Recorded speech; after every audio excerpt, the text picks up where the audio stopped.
The letters were still warm from the strongbox when Julian Ferrers, Duke of Aldermore, laid them on the estate office desk and told his wife she had until morning to leave his house. Verity Hale did not look at the letters first. She looked at his hands, which were shaking, though his voice was not, and she thought, with the small, cold clarity that had kept her steady through worse rooms than this one, that a man who trembles and does not raise his voice has already decided something he cannot unsay. She did not yet know that before the next sun rose, it would not be her name struck from the house's books, but his. Had she known, she would have sat down at that desk all the same, folded her hands, and waited for him to finish. The office smelled of tallow and old vellum, the smell it always kept after dark, and the single candle between them threw both their shadows twice the size of their bodies onto the shelves of estate ledgers behind him. "Read them," Julian said, and pushed the papers an inch closer, as though an inch mattered. "Or do not. You wrote them. You hardly need reminding what they say." She read them anyway, slowly, because reading slowly was a thing she had learned from her father, who used to say that a ledger does not lie even when the hand that keeps it does, and that the surest way to catch a lie was to give it enough silence to grow uncomfortable in.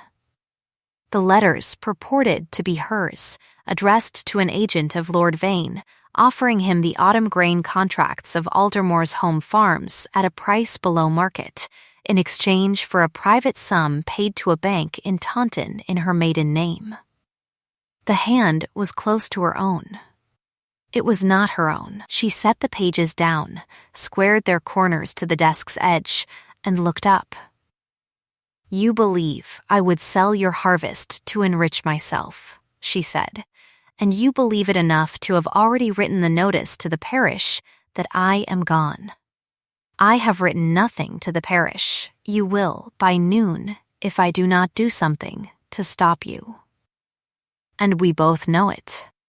He did not answer that. His jaw did the small work of a man holding a door shut against a wind he had not expected, and for a moment the anger in him looked almost like grief, though she was careful not to name it that aloud.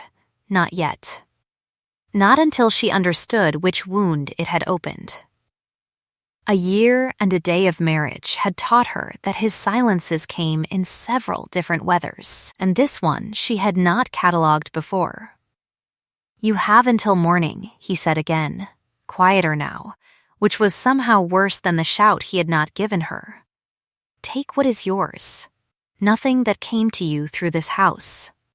"Nothing that came to me through this house," she repeated, and something in her chest, some last patience she had been rationing for a year, quietly closed its ledger. "Then you had better sit down, Your Grace, because I am about to tell you exactly what came to me through this house, and what did not, and which of the two of us is standing on the other's ground."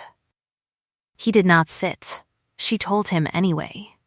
She told him that her father, Edmund Hale, had been a man of business to the old Duke 30 years before either of them was born, and that in the year of the Great Frost, when Aldermore's rents failed and the old Duke's credit failed with them, it was Edmund Hale who had advanced the money that kept the roof on this very room. Secured not by a bond of honor, but by an indenture, drawn in proper form, naming the home farm and the house itself as surety. She told him that the debt had never been repaid in coin, only in a marriage arranged 11 months after her father's death, when the new young Duke's lawyers had come to her, poor and plain and 24 years old, with an offer that dressed an old obligation in a wedding ring and called the bargain settled. She told him, last, the single clause neither his lawyers nor her own grief had thought to explain to her fully until she had read the indenture herself late one night, by this same candle, that the debt was not extinguished by the marriage alone, but suspended by it for a term of 1 year and 1 day, and that if within that term the Duke repudiated his wife, cast her from his house, or declared the marriage at an end without proving before witnesses a lawful cause, The suspension failed, and the debt and the surety behind it came due entire, in the house's own stones. "You gave me until morning," she said, and stood, and for the first time in the conversation her voice did not stay level, though her hands did. "I will not need it. I have somewhere to go. You, Your Grace, married a debt you did not trouble to read the whole of, and you are 7 days short of the year, and a day that would have discharged it clean. Throw me out tonight, without proof, before witnesses who will remember exactly how it was done, and I will not need a year to leave your house. I give you a year to leave mine." He laughed, once, without any pleasure in it, the laugh of a man testing whether the floor beneath him is really gone or only feels that way in the dark, and he said her father's indenture was 30 years dead, and no attorney living would trouble to enforce a debt no one had troubled to collect for 3 decades, and she said nothing further. Only walked past him to the shelf where the estate's oldest deed box sat gathering dust behind newer papers, and set her hand flat upon its lid the way another woman might have set a hand upon a Bible, and left him standing in the candlelight with the forged letters and the true and terrible arithmetic of what he had just done. What neither of them said aloud, though both of them felt it settle into the room like weather, was that 7 days was no time at all to prove a forgery, and that Michaelmas, the quarter day when Aldermore's accounts were struck and its debts called or forgiven, was 6 weeks off, and that somewhere between this night and that one, the truth of the letters, and the truth of the marriage that had never once been asked whether it wished to exist, would have to be dragged into a room with enough light in it for everyone to see. He did not sleep that night, though he would not have admitted it to any living soul, and Verity did not leave, though she had told him she would, because a woman raised on ledgers does not abandon a claim she has only just proved she is owed. She sat instead in the small chamber that had been hers for a year and a day, without ever quite becoming home, and she took down her father's private papers, the ones the estate's own copies did not have, and began, by candlelight, to build her case the way Edmund Hale had taught her to build any case, which was patiently, and from the bottom column upward. It was there that Mrs. Bragg found her near 2 in the morning, having climbed 3 flights on the strength of rumor alone. A woman built like a good loaf, gray hair escaping its cap, a shawl thrown over her nightgown, with the briskness of someone who had buried 2 husbands and outlasted 3 duchesses' worth of household crises, and did not intend to be surprised by a 4th. "So it's true then," Mrs. Bragg said, planting herself in the doorway. "He's turned you out over a lot of paper that isn't yours." He tried to. Verity did not look up from the columns. I informed him it would cost him rather more than he expected. "Good," said Mrs. Bragg, with the satisfaction of a woman who had never in 30 years' service been permitted to say a true thing to a duke's face, and intended to enjoy hearing it said by proxy. "He's his mother's boy when he's frightened, that one. God rest her wicked soul, though it does him no credit to be told so." Verity's pen stopped. This was new ground, offered carelessly, the way the truest things in a house are always offered, sideways and in the dark. She asked what she meant. Mrs. Bragg folded her arms and told her, in the plain, unlovely language of a woman who had scrubbed the family's grief off its own floors for 20 years, that the old Duchess had gone off with a merchant from Bristol when the young Duke was 10 years old, had taken the second-best jewels and left the debts, and that the boy had grown into a man who believed, in the marrow of him, that any woman who came near his money had already decided how much of him it was worth. "He didn't marry you for love, miss, begging your pardon, and he'd tell you so himself if you asked him plain. He married you because the lawyers told him it was cheaper than a lawsuit. But a man can start out paying a debt and end up owning something he didn't order, if he isn't careful, and I have watched him not be careful about you for the better part of a year." Verity said nothing to that for a long moment, because there was nothing in the ledger of her own feelings she was prepared to enter into evidence, not that night, not to anyone, not even to herself with any confidence. She had married a stranger to settle her dead father's debt, and had spent a year and a day learning the weather of his silences without ever once being asked whether she wished to. She said only that a man's reasons for marrying her were his own business, but his reasons for calling her a thief were now very much hers, and she meant to prove them false before witnesses good enough that no lawyer living could pretend otherwise. Mrs. Bragg, who recognized a woman settling in for a long campaign when she saw one, fetched tea instead of arguing, and sat with her until the candle guttered, and it was in that gray hour before dawn that Verity found the thread she had been hunting without knowing it, a discrepancy of £11 4 in the home farm rents for the previous Lady Day, entered in a hand that wished very hard to look like her own, and did not quite understand how she crossed her sevens. She copied the page. She did not yet know whose hand had truly made it, though she suspected, and the suspecting sat in her like a stone-swallowed whole, heavy and cold and impossible to put down again. By the time the sun came up, husband and wife had each spent the night proving to themselves, in separate rooms, that neither of them meant to leave without a fight. And though Julian sent no notice to the parish that morning, he sent for his family's trustee instead, a choice that would prove, in the end, to be the only wise thing he did for a fortnight. Sir Aldous Penrose arrived on the third day, a spare, silver-headed man who had managed the Ferrers family's legal affairs for 30 years and had buried the old Duke, the old Duchess's scandal, and 2 chancery suits without once raising his voice, and he read the indenture twice through with the flat, patient attention of a man who has learned that documents, unlike people, do not improve on a second reading if they are lying.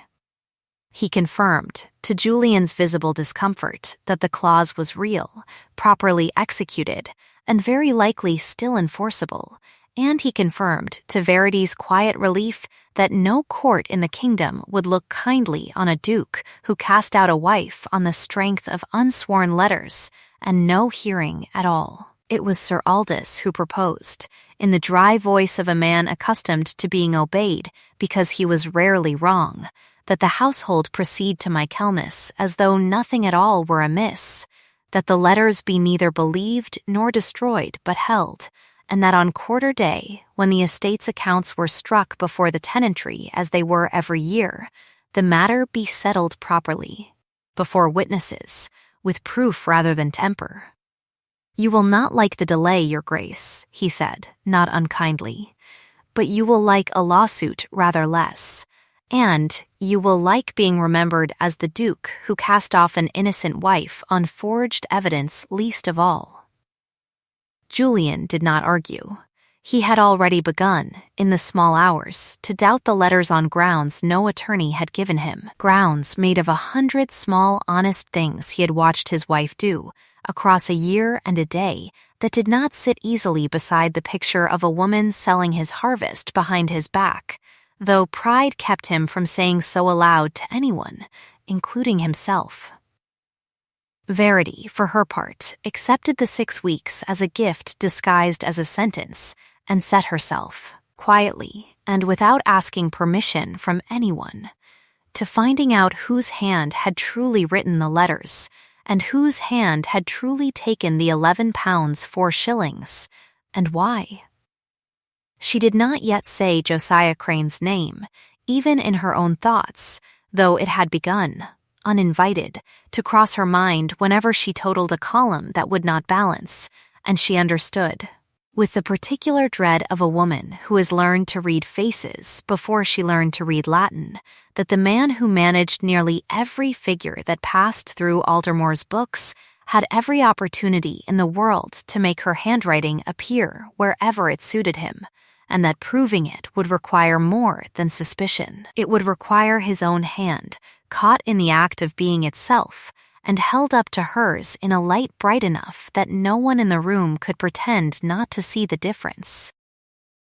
Josiah Crane called upon her the following afternoon in the small parlor that had been the old Duchess's and was now, by unspoken household agreement, no one's, and he came in the manner of a man paying a condolence call rather than a man under any suspicion at all.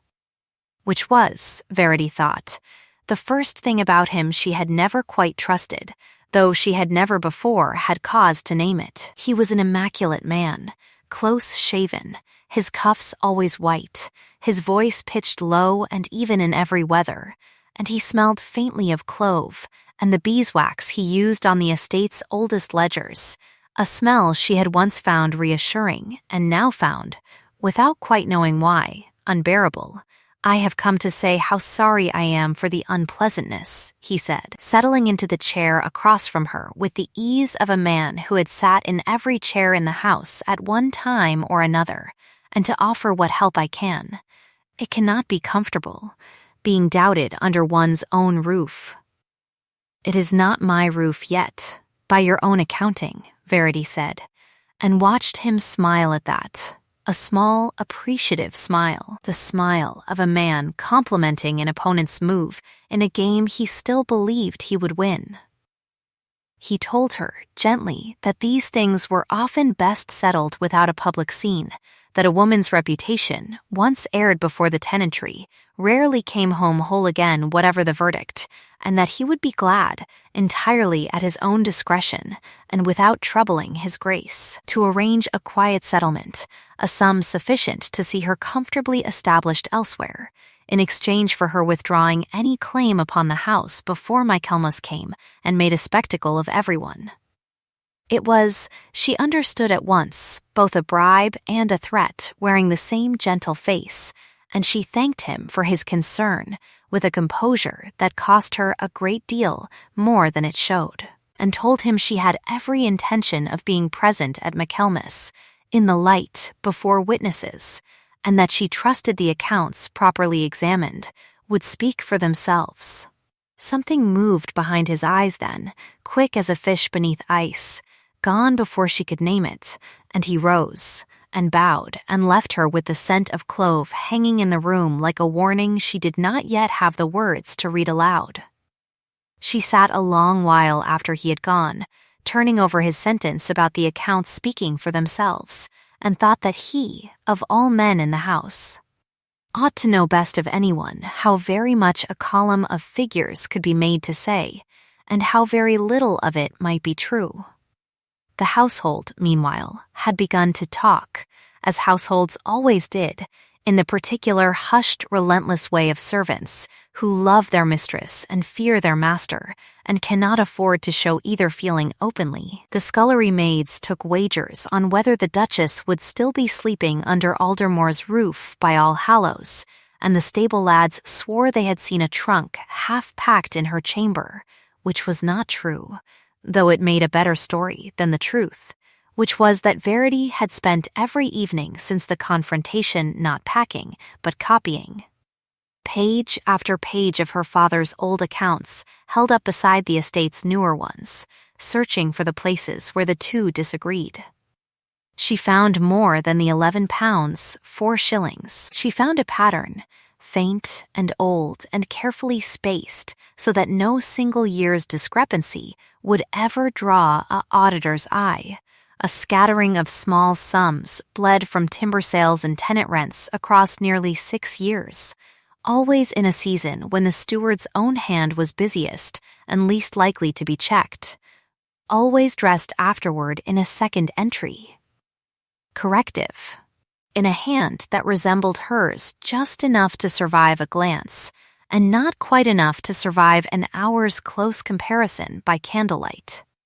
She did not go to Julian with it yet. She had learned, across a year and a day of marriage to a man who trusted almost nothing offered to him without proof, that a suspicion presented too early was worth less than the paper it was written on. and that what she needed was not his belief, but his own eyes. Later, in a room with witnesses, seeing the thing for himself. It was over the estate books, oddly enough, that husband and wife came nearest each other in all the weeks between the accusation and the reckoning, though neither of them called it nearness at the time. Sir Aldous had insisted, in the interest of a fair Michaelmas, that the current quarter's accounts be reconciled jointly, the Duke's steward presenting his figures, the Duchess permitted. As mistress of the house and daughter of the debt's original holder, to examine them, and Julian, unable to think of a graceful objection, had found himself most evenings in the estate office across the same desk where he had once laid the forged letters, watching his wife work a column of figures with the quiet, total attention she gave to nothing else, not even to him. He discovered, without meaning to, that she hummed under her breath when a sum came out clean, 3 notes and no more, always the same 3, and that she had a habit, when a figure troubled her, of laying her pen down flat and squaring it to the edge of the page before she allowed herself to say anything at all, as though giving herself one breath's grace before speaking. He discovered that he had begun, somewhere in the last fortnight, to wait for the humming.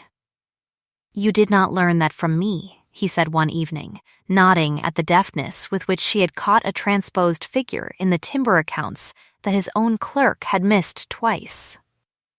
"I learned it from my father, who said a ledger does not lie, even when the hand that keeps it does."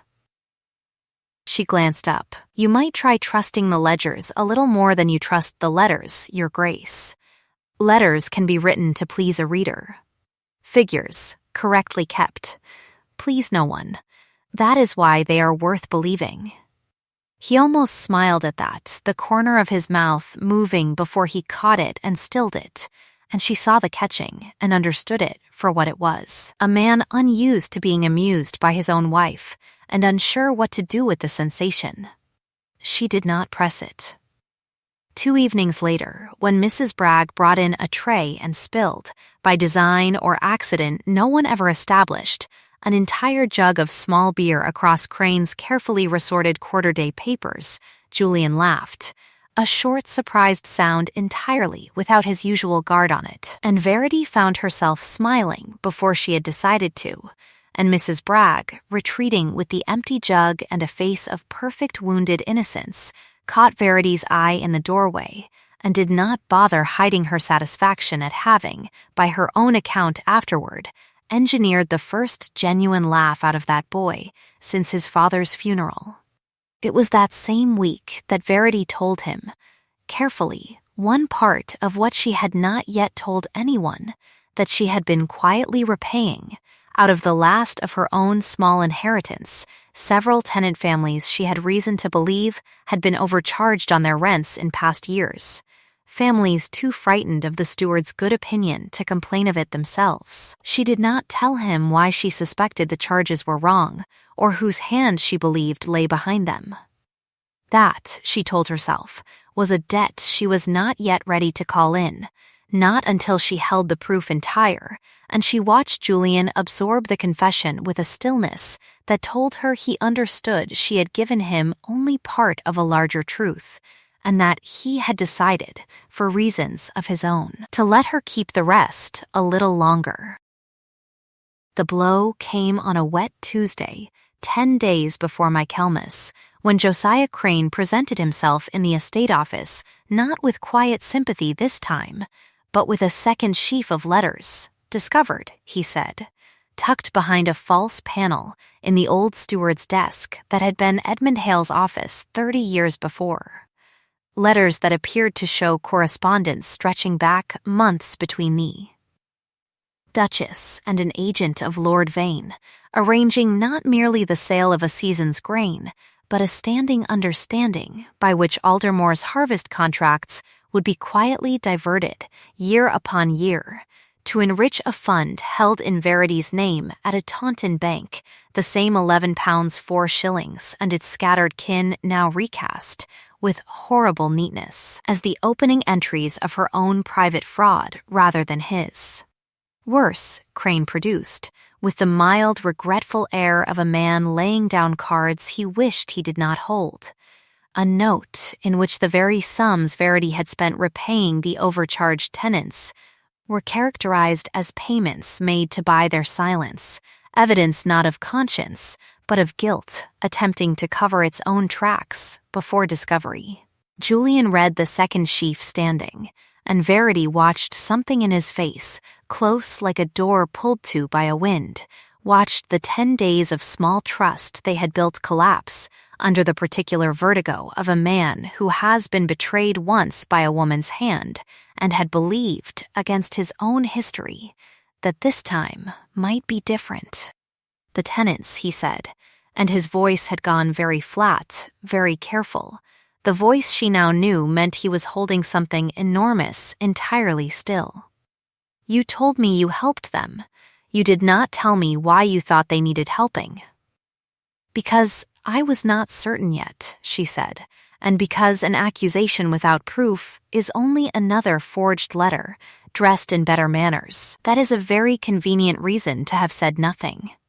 It is the true one, she said, and did not raise her voice, though everything in her wanted to, which you would know, if you had spent the last 10 days learning to trust figures instead of fear. He did not answer that.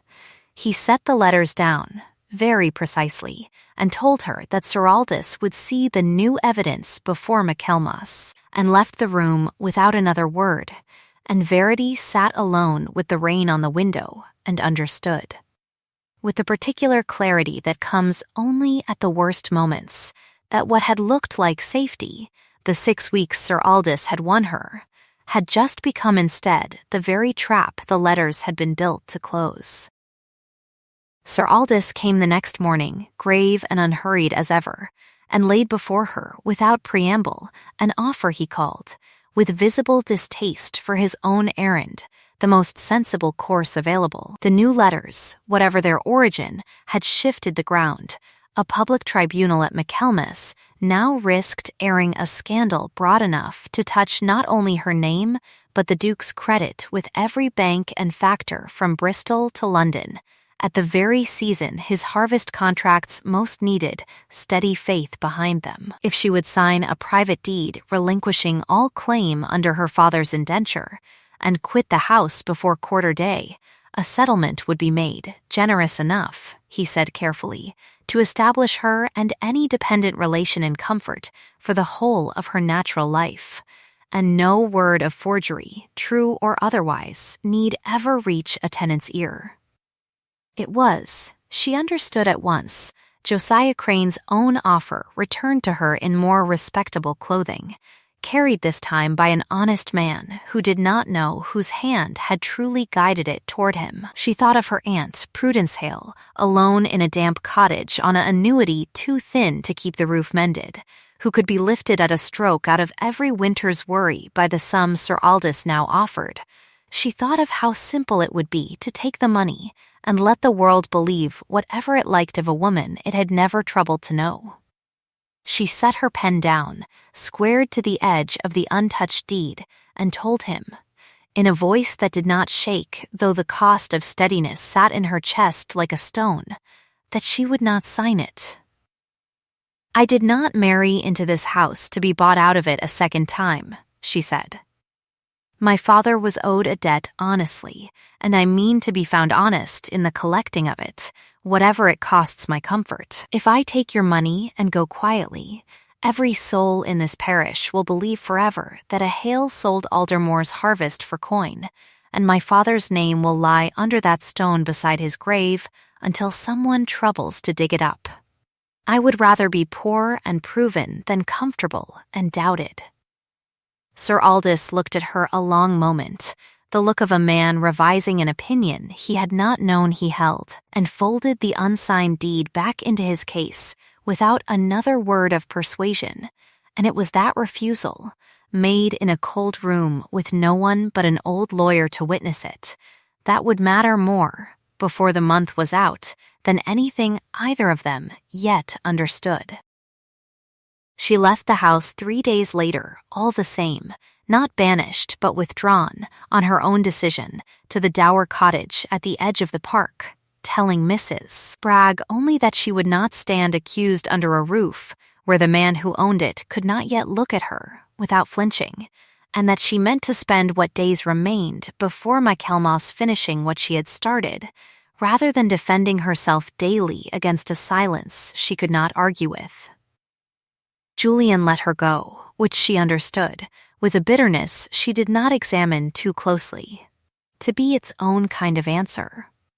The storm that broke over Aldermore 2 nights before quarter day was the worst in 11 years, tearing slates from the stable roof and flooding the lower meadow black under a sky lit white every few minutes by lightning that showed her, each time, the same small square of cottage window and the same rain blurred dark beyond it.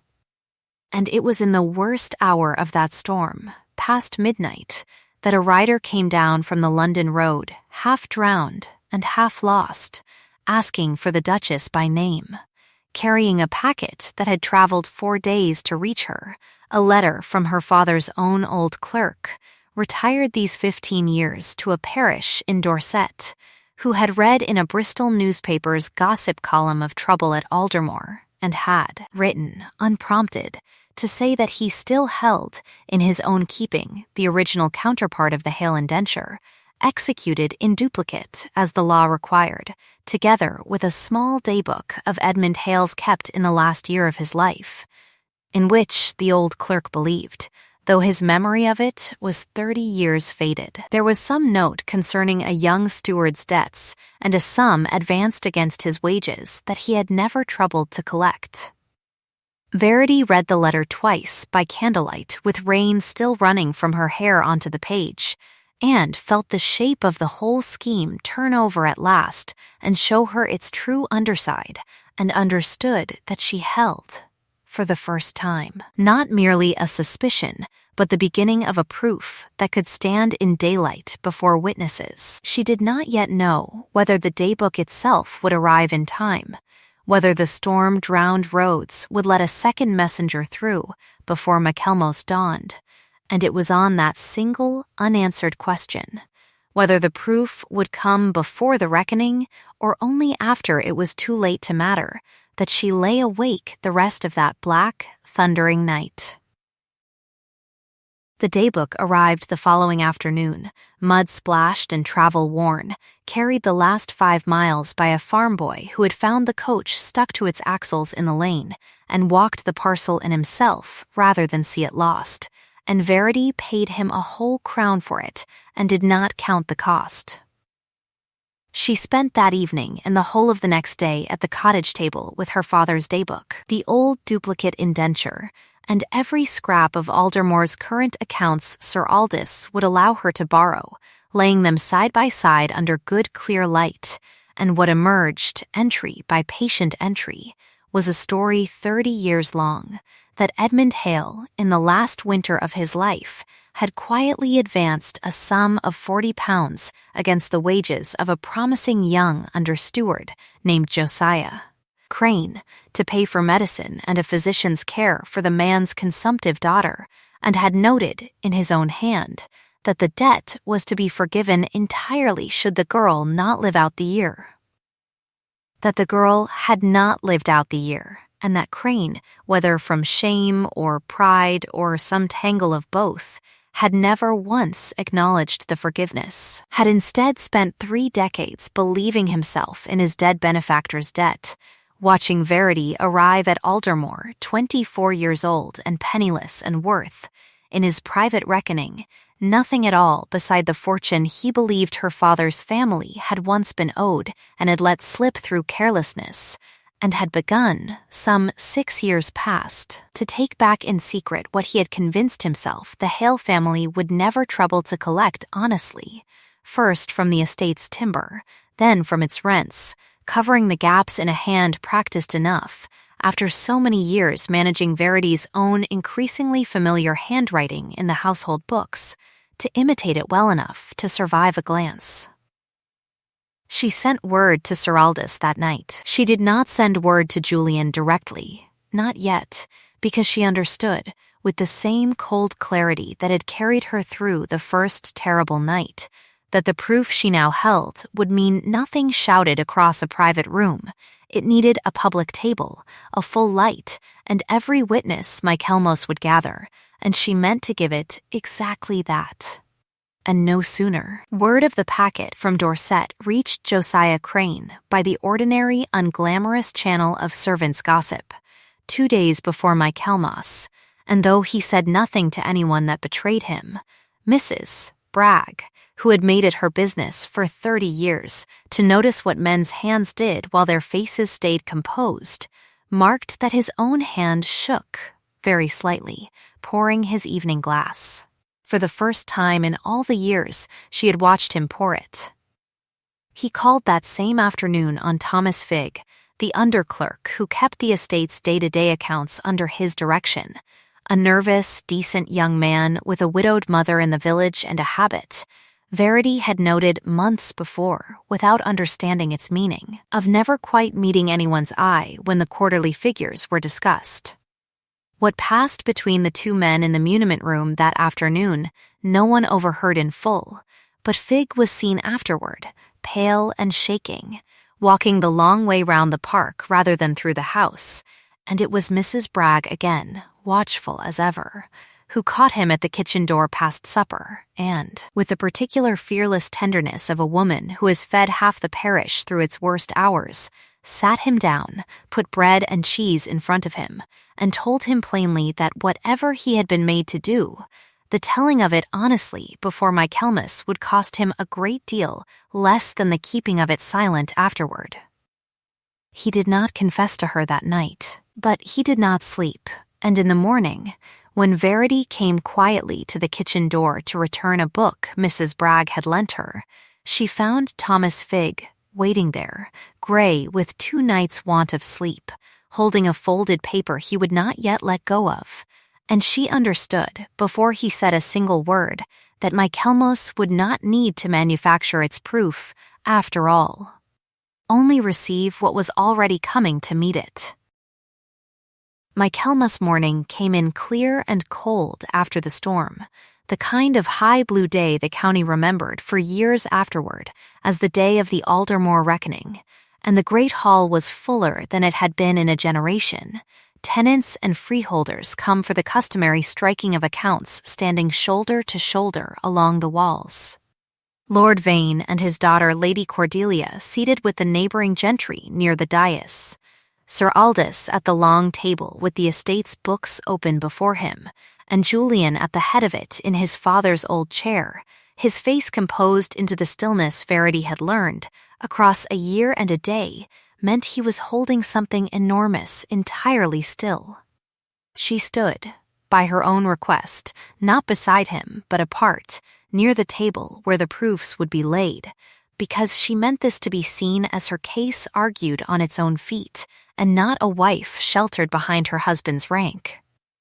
Sir Aldous opened the proceedings plainly, stating that 2 sets of correspondence had been laid before the House purporting to show fraud on the part of the Duchess, and that in the interest of the estate's honor and every tenant's confidence in its accounts, the matter would be examined here, in full daylight, before it touched another word of gossip. Josiah Crane, asked to present the letters and the ledgers on which the accusation rested, did so with his usual composed grace, laying each page before Sir Aldous with the unhurried competence of 30 years' faithful service, and for a moment, watching him, Verity understood exactly why no one had ever doubted him before. Gilt so well-dressed looks to an unsuspecting eye. Exactly like honesty. It was Verity who asked to speak first, and Sir Aldous, who had agreed to it the night before, granted her the floor. She did not raise her voice. She laid, side by side upon the table, where every eye in the hall could reach them, 3 things. The original counterpart of her father's indenture, its seal, and Edmund Hale's own hand unmistakable even after 30 years. Her father's last daybook, open to the entry recording £40 advanced to a young Josiah Crane, and the note, in the same steady hand, that the debt was forgiven upon the death of the steward's daughter.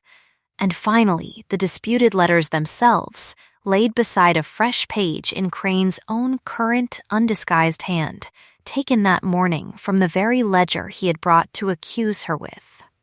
"I ask every soul in this hall who can read to look at these 4 pages," she said, "and tell me honestly which 2 match." A murmur went round the room like wind through standing corn, tenants leaning close, Lord Vane himself rising half out of his seat to look, and it was Lady Cordelia Vane, of all people, seated near the front in silk that had never once been mended, who said into the hush, in a voice gone suddenly uncertain, that she had received letters herself from Josiah Crane not 2 months past, soliciting her father's interest in a grain contract on terms she had thought, at the time, oddly generous, and that the hand in those letters, now she looked, was the very hand laid before them on the table, not the Duchess's at all. It was the crack Verity had been waiting 6 weeks to see, and Crane, for the first time in 30 years of composed and gentle service, said nothing at all. Sir Aldous turned then to Thomas Figg, standing white-faced near the wall with the folded paper Mrs. Bragg had coaxed out of him that morning, and asked him, in the plain, unadorned language a magistrate uses when he already half knows the answer, whether he had copied any part of the disputed correspondence at Mr. Crane's direction. Figg's hands shook so badly he could not at first unfold his own paper, and it was the silence before his answer, long enough that the whole hall seemed to lean into it, that told the room more than his eventual words did. "He told me it was for the Duchess's own good," Figg said at last, "to make her hand match some old letters he said needed copying fair. I did not know what they would be used for. I swear before God I did not know until it was already done, and by then I did not know how to undo it without losing my mother's roof along with my own place." His voice broke on the last of it, and no one in the hall laughed, because there was nothing in a frightened young man's ruin to laugh at, and Sir Aldous, gently, asked him to read aloud the note in Crane's own hand that had accompanied his instructions, a note Figg had kept, out of some instinct for self-preservation neither man had anticipated needing, folded inside his prayer book for 2 months. The note, read aloud in Figg's unsteady voice into a hall gone entirely silent, instructed him plainly to render the copied hand as near the Duchess's as his skill allowed, and to destroy the instruction itself once the work was done, an instruction Figg, in his fear, had been unable to bring himself to obey. It was, everyone in that hall understood at once, the villain's own written word come back to convict him more surely than any accuser could have managed alone. Josiah Crane did not deny it. He stood a long moment with every eye in the hall upon him, and something in his composed and immaculate face came finally, publicly, apart, not into anger, but into a kind of exhausted grief that made him, for the first time since Verity had known him, look his true age. He said, quietly, that he had served this family faithfully for 30 years, that he had watched 3 generations of it spend more on a season's gloves than he earned in a year, that he had buried a daughter on a steward's wages while believing himself in debt to the one family that might have saved her, and that when he learned, too late for it to comfort him, that the debt had been forgiven all along and he had spent 30 years hating a kindness he had never troubled to ask after, something in him had simply broken and stayed broken, and he had told himself, across 6 careful years, that he was only taking back what circumstance already owed him. He did not ask for mercy. It was Verity, oddly, who spoke for it, stepping forward before Julian could pronounce whatever judgment sat visibly gathering behind his still face, and said that a man who had spent 30 years grieving a daughter and a debt he never understood was forgiven, had suffered a wrong of his own long before he began committing one, and that ruin, heaped on ruin, would mend nothing. Not Fig's frightened honesty, not her own name, not the tenants he had quietly cheated for 6 years, and whom she had already, in secret, begun repaying.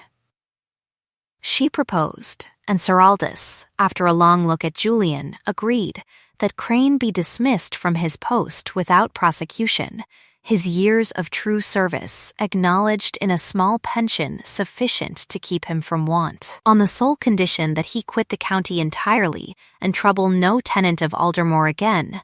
Not kindness earned, she said plainly, but protection owed to the innocent people, Fig chief among them, who did not deserve to carry a scandal that was never theirs to bear. Julian, after a silence long enough that the whole hall held its breath through it, agreed, and it was done, in the light, before witnesses, exactly as the doctrine of that house had always demanded truth be settled, not with a blow, but with a question asked precisely enough that no lie could survive its answering. The hall emptied slowly, the way a held breath leaves a body, tenants drifting out into the cold, bright afternoon, already reshaping the morning into the story they would tell for years, and it was in the last of the light through the tall windows, with only Sir Aldous' papers left rustling on the table and Mrs. Bragg weeping without shame into her apron by the door, that Julian crossed the empty hall to where Verity stood gathering her father's daybook back into its wrapping, and stopped a pace short of her, the way a man stops short of a threshold he is not certain he has been invited to cross. "I gave you until morning," he said, "and you gave me a year. You have used 6 weeks of it proving me a liar, and 1 morning proving me right," she said. Though there was no anger left in it now, only the particular tiredness of a battle honestly finished.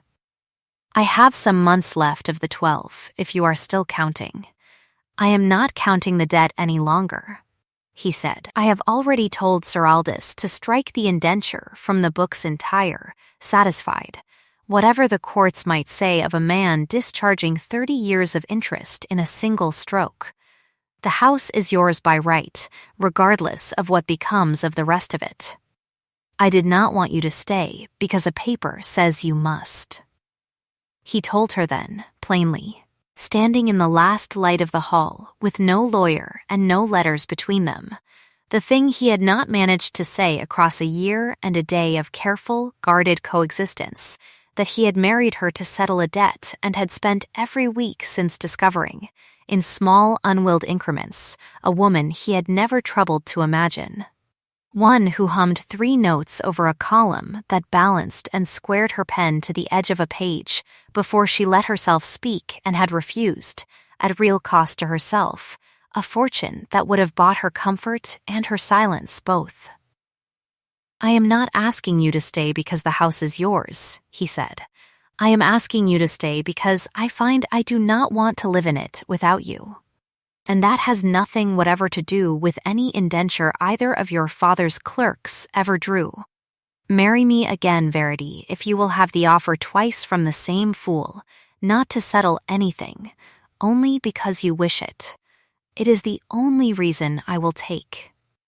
She did not answer at once, because some things, honestly weighed, deserve their full silence before they are spent, but when she did answer, it was with her hand out flat upon the table between them, the same gesture she had used to steady herself the night he had first accused her, and he understood it, this time not as a wall raised, but as a hand offered, and took it.